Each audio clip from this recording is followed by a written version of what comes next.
existe um ataque à natureza, né, humana e à natureza de tudo que é vinculado ao homem. Uma dessas coisas é a própria sociedade. Primeiro porque não acreditam mais que a sociedade é uma coisa natural, né? Eles creem que a sociedade é um pseudoproduto originado das mentes humanas e nada mais. Só que basta uma breve reflexão para você perceber que a sociedade, na verdade, é uma coisa da natureza. Só observar a primeira das sociedades, né, a micro-sociedade, que seria a sociedade primordial do homem com a sua mulher.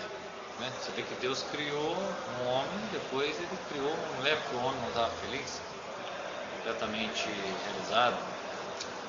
Então o homem criou uma companheira, que esse homem, conforme a sua natureza, exercesse a sua função social, vamos dizer assim, né?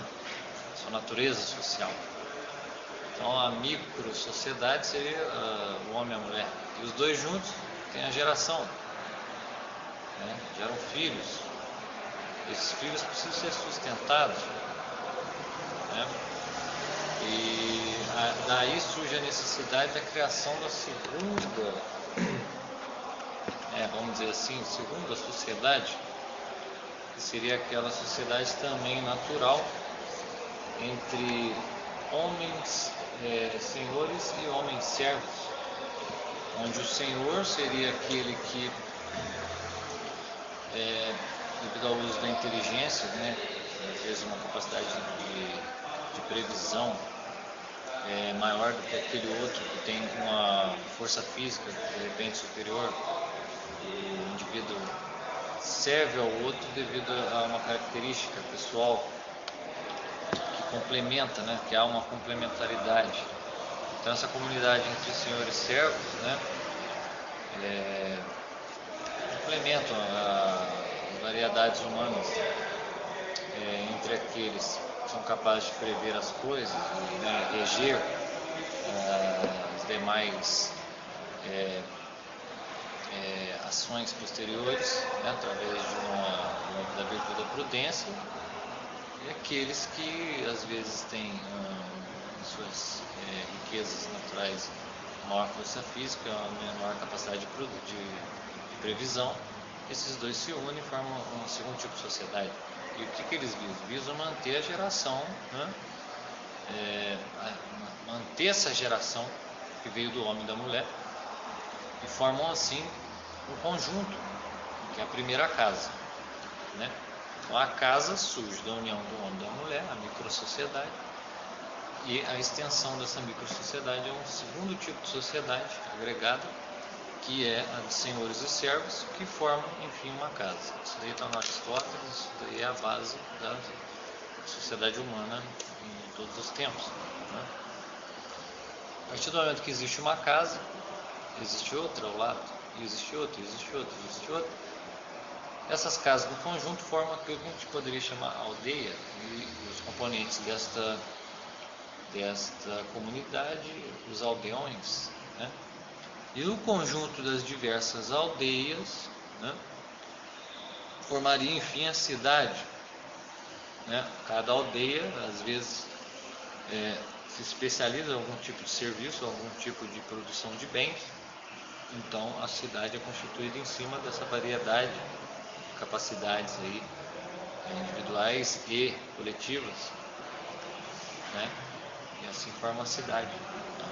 Mas, afinal de contas, para que é formada uma cidade, que seria já uma sociedade um pouco mais complexa, um pouco mais sofisticada, né? A cidade serve para os interesses do próprio homem. Jamais o homem deve colocar a sua, vamos dizer, a sua prioridade existencial e natural a serviço da cidade, se a cidade não estiver a serviço do próprio homem. Não quer dizer que o homem não pode estar a serviço da cidade, ele está a serviço da cidade, porque ele está a serviço da manutenção da ordem natural das coisas, da ordem social, que é uma coisa natural, né? Procede da natureza é a natureza. Então, o que procede da natureza humana, da micro-sociedade entre o homem e a mulher, e depois do senhor e do servo, né, que formam a aldeia, procede disso tudo, a reunião das aldeias, a cidade. E a cidade, então, é uma coisa que é natural, é uma coisa da natureza, né? A concepção sociológica moderna descredibiliza essa visão, mas acreditam que a sociedade é um contrato, é uma coisa abstrata, uma coisa de segundo plano, uma coisa antinatural, uma coisa opressiva, né? Vamos dizer assim. O porquê disso tudo? O porquê disso tudo é que a cidade precisa ser um ambiente, uma ordenação total que visa o bem ótimo do homem, o bem final do homem. Então, se o bem do homem é a perfeição da sua felicidade, né, a realização da felicidade, a cidade tem que ter essa virtude também, porque a virtude da cidade e a virtude do homem tem que coincidir. Então, você vê, num mundo desse como a gente vive hoje, qual é o alvo, né? Existem vários alvos, mas qual é o alvo principal? O alvo principal é desnaturalizar o ser humano. O ser humano deve ser desnaturalizado, e tudo que convém ao homem, tudo que é do homem, por exemplo, como a própria sociedade, a casa, a família, a união entre homem e mulher, tudo isso precisa ser desnaturalizado, né? O tecido social tem que ser corrompido na base. Então, primeiro eles corrompem a relação homem e mulher, o matrimônio, né? O casamento, por exemplo, de membros do mesmo sexo, a equiparação do valor moral e do valor natural dessas duas, entre aspas, modalidades de família, né? Que não chega nem a ser uma modalidade de família, mas acaba sendo levado como se fosse.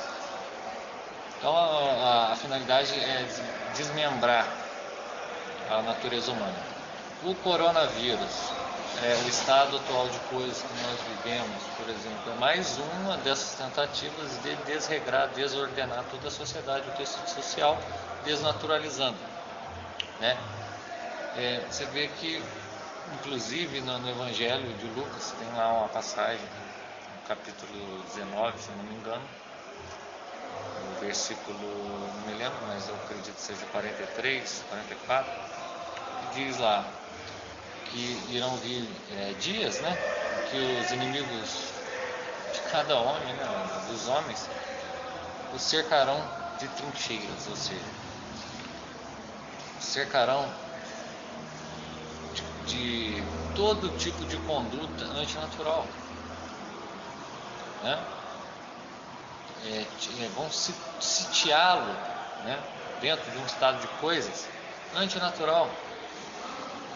De certa maneira vão estreitá-lo de todos os lados, de todas as direções, né? Então você vê que a sociedade nossa aqui, a cidade, né, a grande cidade humana, ela é feita, ou melhor, ela é alvo de uma ação feita por homens que sabem muito bem o que estão fazendo, sabem muito bem aonde eles querem chegar, que é desvirtualizar, desnaturalizar o homem e as coisas do homem, né? Nesse evangelho parece que tem alguma menção a isso, né, nesse trecho. Enfim, o que é a cidade, né? A reunião de todas as aldeias, onde estão todas as casas, que são, enfim, constituídas da união entre o homem e a mulher, da geração de filhos e sua manutenção, sua sobrevivência através do trabalho, né, e da geração de bens para essa continuidade. O que eles estão querendo fazer, gente? Eles estão querendo usar a cidade como algo que está acima do homem ao mesmo tempo que acusam a cidade, né, tomada aqui como a sociedade, de ser uma coisa antinatural, um contrato social, enfim, uma coisa que pode ser manipulada, pode ser utilizada conforme os fins mais variados, né, a fim de mudar a própria natureza do homem. Então o homem tem que mudar, o homem tem que se transformar, ele tem que viver o novo normal, ele tem que se adaptar ao mundo, e etc, etc, etc. Quer dizer, eles estão construindo uma cidade, um ambiente onde tudo é antinatural.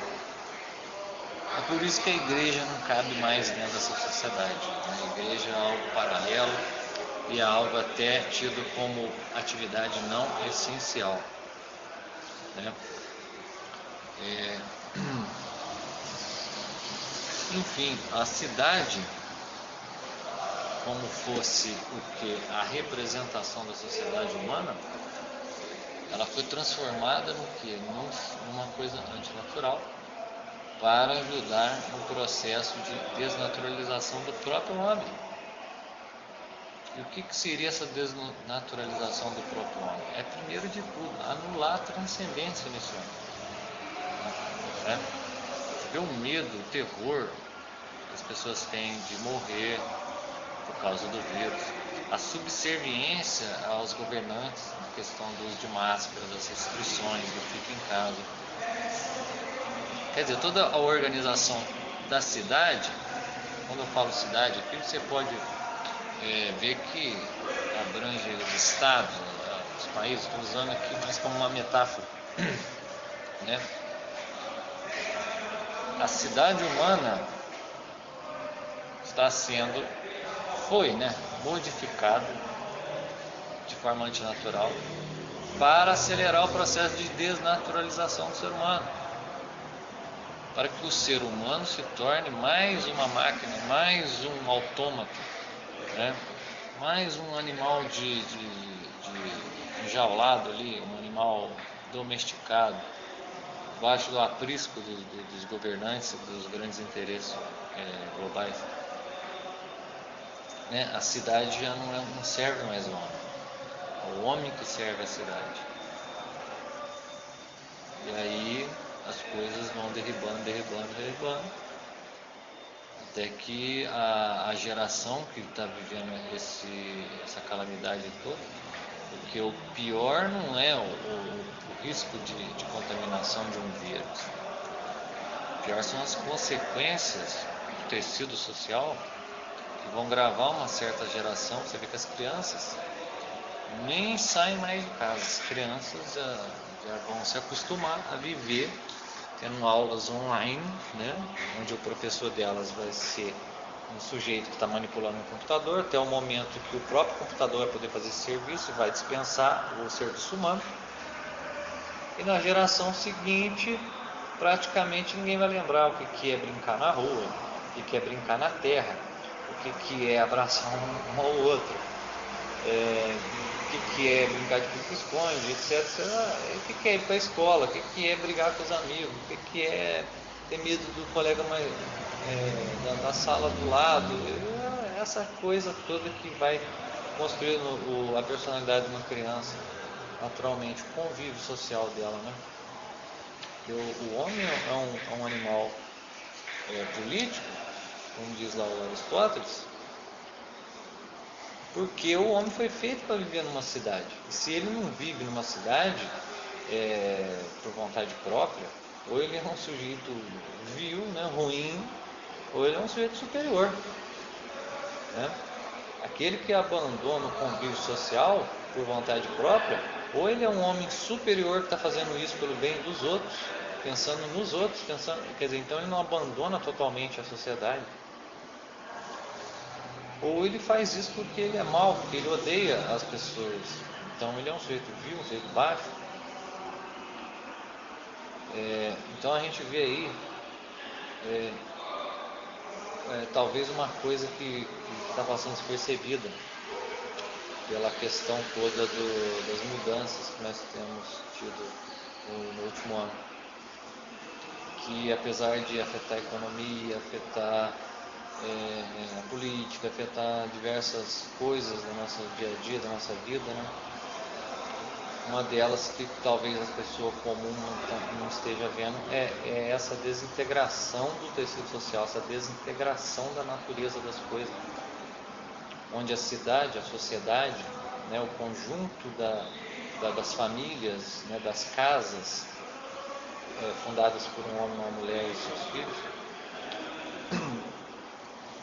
acabou se tornando um ente, vamos dizer assim, mais real da própria realidade da pessoa humana. E é a serviço desse abstrato, né, que todo mundo está.